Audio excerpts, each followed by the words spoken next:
Teina ñimejíva ñondivekuéra ko ára ikatuõmaicháa ñahesa'ỹjomíko Ñandejára ñe'ẽporãite.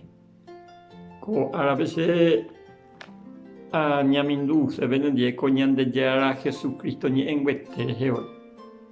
Ha'éngo itiempope heta la ñande rapicha orekuaa avei la carga pohýi ñandéicha.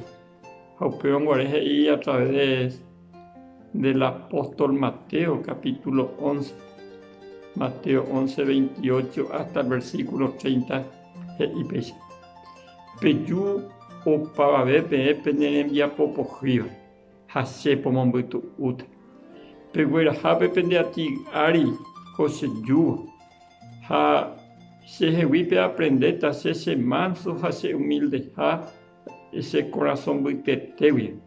Ha upéicha rupi pejuhúta pepy'aguapy pepytu'u añetete penderekovépe g̃uarã, porque ko chejúngo ivevúi ha ipya'e. Peichitéi Ñandejára iñe'ẽme oipota jaha hendápe ñaimehaichaite.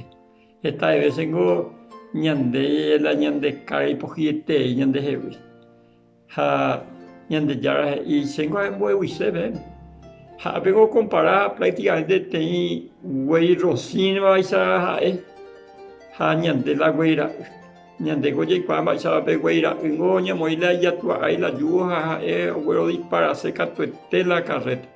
Pero la emoño ijykére la guei rosín upépe ha'e oñemborarice amojepe opytávante porque pe otro oĩ ijykére. Ha upéicha rupi iveguive chupe carreta. Así que es importante ñande ñahendu la Jesús ñe'ẽkuaápe. Y che aguerahatape nendiela pende carga ipohyivéa. Ha peche ykére pepe aprender estas dos lecciones: mansedumbre y humildad. Ha umíami mba'e ñande ñahaprendévo ijykérehe ñande jajuhúta py'aguapy ñanderekovépe. Mba'épa che angirũ jaguerahávo ñande carga la ñañemoirũ Ñandejára ndí ha ñamboveguive ha ijykére ñaaprender pepy'aguapy añetete oikotéva ñandereko. Ko árape Ñandejára tanepytyvõ ha tombovevúi nendive pende carga. Ñandejára tandeguasa.